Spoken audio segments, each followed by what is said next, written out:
বহুত নাম আপোনাৰ বাণীবদ্ধ হৈছে বা বহুত দৰ্শকে আপোনাৰ নাম আঁকোৱালি লৈছে যিসকল নতুনকৈ নামত দল আছে সেইবিলাক কি ক'ব বিচাৰে বহুত তেওঁলোকক এইটোৱে কৈছো যে নাগাৰা নামটো অকমান মানে যেতিয়া আজিকালি অত্যাধুনিকটো বেছি হৈছে বেছিকে লৈ গৈছে সেইটো বহুত বেছি হ'ব নালাগে লাগিব ৰাইজক মোহিত কৰিব লাগিলে ৰাইজক মোহিত কৰিব লাগিলে অলপমান সেইটো আধুনিকত্বটো লাগিব কিন্তু অত্যাধুনিক হৈ যায় যে নাগাৰা নামটো পিছত থৈ দিব বা নাগাৰা নাম নহয় কিবা বেলেগ সুৰ হ'ব বিহু সুৰীয়া হ'ব বা ডান্স হ'ব সেইটো নহয় কিন্তু নামৰ লগত সংগতি ৰাখি যিটো মানে আমাৰ নিদিলে নহয় দৰ্শকক আকৃষ্ট কৰিবৰ কাৰণে সেই বস্তুটো লাগিব। নমস্কাৰ, আশা কৰোঁ আপোনালোক সকলোৰে ভাল আৰু মই ভালে আছোঁ। আপোনালোকৰ মাজলৈ লৈ আহিছোঁ অসমৰ এগৰাকী নতুন প্ৰজন্মৰ জনপ্ৰিয় নাগাৰা নামৰ পাঠক। আপোনালোকে হয়তো চিনি পাইছে, নামে যাৰ চিনাকি এয়া অনিতা তালুকদাৰ। আপোনাক মোৰ চেনেললৈ স্বাগতম জনাইছোঁ। নমস্কাৰ। পোনপ্ৰথমে আপোনাৰ এড্ৰেছটো জনাই দিব। মোৰ নাম শ্ৰী অনিতা তালুকদাৰ, গাঁও শালিকাজাৰ বেজপাৰা, থানা চিপাজাৰ, দাইখৰ হেঙালপাৰা, জিলা দৰং, অসম। নাম পৰিৱেশন কৰা দেখিছোঁ মই। আপোনালোকে ইমান ধুনীয়াকৈ আপুনি যে নাম পৰিৱেশন কৰে, দৰ্শকৰ ইমান ধুনীয়াকৈ আকৰ্ষণ হয়, কেনেকৈ আকৰ্ষণ কৰে? ইমান ধুনীয়াকৈ আকৰ্ষণ মানে কি আৰু নামৰ লগত নামটো যেনেকৈ আমি গাওঁ তেনেকৈ কিছুমান কথা থাকে, সেই হিচাপত ৰাইজৰ লগত মিলাই কিনে যেতিয়া আমি নামটো পৰিৱেশন কৰিম তেতিয়া মানুহে আপোনা আপুনি আকৰ্ষণ হৈ যায়। যদি অকল নামটোৱে গাই থাকোঁ, মানুহৰ লগত কোনো সংগতি নাথাকে, তেতিয়াহ'লে আৰু আকৰ্ষিত মানুহ নহয়। অকণ মানুহৰ লগত হেৰি কৰিব লাগিব, ইমপ্ৰেছ যিটো বুলি কয় সেই বস্তুটো আনিব লাগিব, তেতিয়া নিজে নিজে হৈ যায়। আৰু আপোনাৰ নিজৰ বাণীবদ্ধ কৰা নাম? মোৰ বাণীবদ্ধ কৰিছোঁ এইবাৰ সৌবৰী সংসাৰ, নতুনকৈ 3 মাহমান হ'ল। আপোনালোকে চাগে শুনিছে, ৰাইজৰ বহুত সঁহাৰি পাইছোঁ নামটোত। এইবাৰ নতুনকৈ এটাই কৰিছোঁ, ভালেই পাইছোঁ। আৰু তাৰ নাম থিয় হৈ যাব লাগে। আপোনালোকে এটা নামত কেতিয়াবা আপুনি ৰজা হ'ব লাগে বা কেতিয়াবা ৰাণী হ'ব লাগে বা কেতিয়াবা আইতা বা ককাৰ ভাও ধৰিব লাগে। আপোনালোকে এইবোৰ কেনেকৈ মেইনটেইন কৰে? এইবোৰ আপোনাৰ নামৰ লগতে আহি যায় মোচনটো, মানে যিটো আমাৰ কাহিনী নামটোত থাকে সেই নামটো যেতিয়া য'ত ৰজা হ'ব লাগে তেতিয়া আমি মুখেৰে সুৰটো কম বা গাম দিয়াটো, তেতিয়া মানে আপোনা আপুনি আহি যায় মোচনটো। তাৰমানে তাতে মানে কি বেলেগ এইটো যে এইটো টাইমত এইটো হ'ব লাগিব সেইটো কথা নাই। যেতিয়া আমি দিয়াটো বা পদটো গাম তেতিয়া আমাৰ হাতেই বা হওক বা মুখেই যেনেকৈ নহওকতো আহি যায়। মানে সেইটো কেনেকৈ আহে সেইটো আৰু মানে ভগৱানৰ লগতে হ'ব চাগে, পাঠক চাগে, সেইকাৰণে চাগে পাঠক হয়, তো নিজে নিজে মুদ্ৰাবিলাক আহি যায় আৰু কিছুমান এনেকুৱা। দৰ্শকক এটা আপোনাৰ ভাল লগা দিহা শুনাই দিব, আপোনাৰ নিজৰ নামৰ বাণীবদ্ধ কৰা। মই এবাৰ গাইছিলোঁ নামৰে মহিমা, এইটো চবেই ভাল পাইছে, মোক সকলোৱে ফোন যোগে বা মেছেজ কৰি কৈছে বাইদেউ আপুনি যিটো মানে কি পাতনিত যিটো দিহা গাইছে সঁচাকৈ বহুত ভাল লাগিছে। মই সেইটোকে গাই দিছোঁ, নামৰে মহিমা। ঠিক আছে। অ নামৰে মহিমা কোনেনো বুজাব, গুৰু তুমি নহ'লে ভকতি নিজৰা কোনেনো বোৱাব, গুৰু তুমি নহ'লে আজি নামে ঘৰত নাবাজে দবাকা, হৰিৰ নাম ল'বলৈ ভকতৰো এলা, গুৰু গোসাঁই নমনা হ'ল, ভকতি নোহোৱা হ'ল।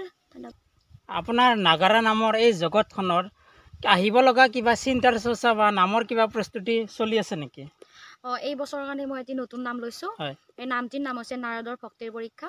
নামটো আচলতে গোৱা নাই, ৰিহাৰ্চেল বেছি হোৱা নাই, 2 দিনমান হৈছে, কাৰণ মোৰ পালিবিলাক যিহেতু দূৰৰ হয়, নাগৰো দূৰৰ হয়, সেই গতিকে আপোনালোকে গমেই পাইছে ৰাস্তাটো বেয়া, বৰষুণ দিলে একদম বোকা হয়, আহিব নোৱাৰে, সেই হিচাপত ৰিহাৰ্চেলটো ভালকৈ হোৱা নাই। ভাল লগা দিয়া শুনিম, কি শুনাব? ভাল লগা দিহা, ঠিক আছে। মই এটা মোৰ নামৰ বাণীবদ্ধ কৰা তাৰে এটা দিয়া গাই আছোঁ। কোন তুমি ৰূপৱান অন্তেপুৰ কাহা কি কাৰণ, ৰূপৰ তুলনা নাই সকলোৱে ভুল যায়, ৰূপৰ তুলনা নাই সকলোৱে ভুল যায়, কিবা তোমাৰ প্ৰয়োজন কোৱাই কহাৰ কাৰণ, কোন তুমি ৰূপৱান বহিবা কৰাণী দিলা আসন, তাতে বহিল সৌভৰি তপোধন, সুন্দৰ হাঁহি মাৰি ৰাণীৰ ফালে যায়, সুন্দৰ হাঁহি মাৰি ৰাণীৰ ফালে যায়, কৈশৱ বিৱৰণ শুনি আছে ৰাজ কন্যাগণ কোন তুমি ৰূপৱান। নাগাৰা নামটো জীৱিকা হিচাপে লৈছেনে নিচা আপোনাৰ? আপোনাৰ এইটো নিচা বুলিও ক'ব লাগিব, জীৱিকা বুলিও ক'ব লাগিব। আপোনাৰ নিচা বুলি ক'লে এদিন দুদিনকে নাম গাওঁতে সেইটো নিচা হয়। যেতিয়া সদায় মানে কি মানুহৰ বস্তুটো আহি থাকে তেতিয়াতো মানে জীৱিকা বুলি ক'ব পাৰে। আজিকালি কোনেও একো কষ্ট নকৰাকে কোনে একো কাম নকৰে, ছাকচেছ হ'ব নোৱাৰে। গতিকে মই যিহেতুকে নামত নাম গাই আছো, ইমান কষ্ট কৰোঁ, গমেই পোৱা নামত কিমান কষ্ট হয়, টোপনি ক্ষতি হয়, সেই হিচাপে মই জীৱিকা হিচাপে ল'ব লাগিব কিছুমান কথা। নিচা বুলি ক'লেই নহ'ব, দুটাই সমান মিক্স। নিচা থকাৰ কাৰণে নাম গাইছো আৰু জীৱিকা থকাৰ কাৰণে নাম গাইছো, দুটা। এতিয়া তোমালোকৰ কথাটোৱে চোৱা, তোমালোকে ছাকচেছ হ'বৰ কাৰণে এনেকে ইমান অন্তৰৰ পৰা মোৰ পৰা ল'বৰ কাৰণে আহিছা, বা মোৰো তোমালোকৰ দ্বাৰা বেলেগে দেখা পাব, সেইকাৰণে ময়ো তোমালোকৰ লগত এনেকে আছো। সেইটো চব লগত ছাকচেছৰ লগত কথা।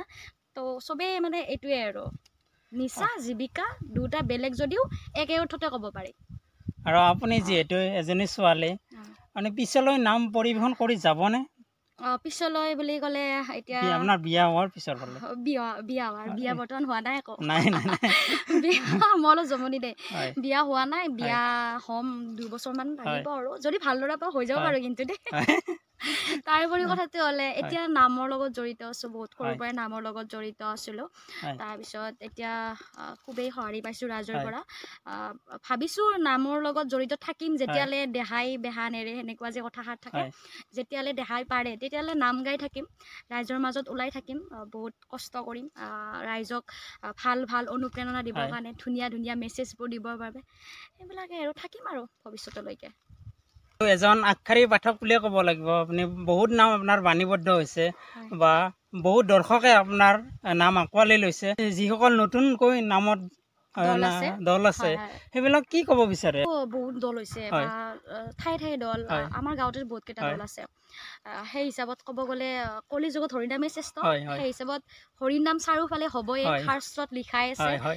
নতুন প্ৰজন্মই যেনেকে নাগাৰা নামক ভাল পাই উঠি আহিছে, সঁচাকৈ বহুত ভাল লগা কথা এইটো আমাৰ কাৰণে।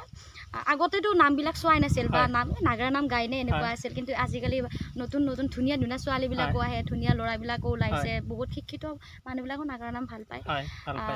তেওঁলোকক এইটোৱে কৈছো যে নাগাৰা নামটো অকণমান মানে যেতিয়া আজিকালি অত্যাধুনিকটো বেছি হৈছে, বেছিকে লৈ গৈছে, সেইটো বহুত বেছি হ'ব নালাগে। লাগিব ৰাইজক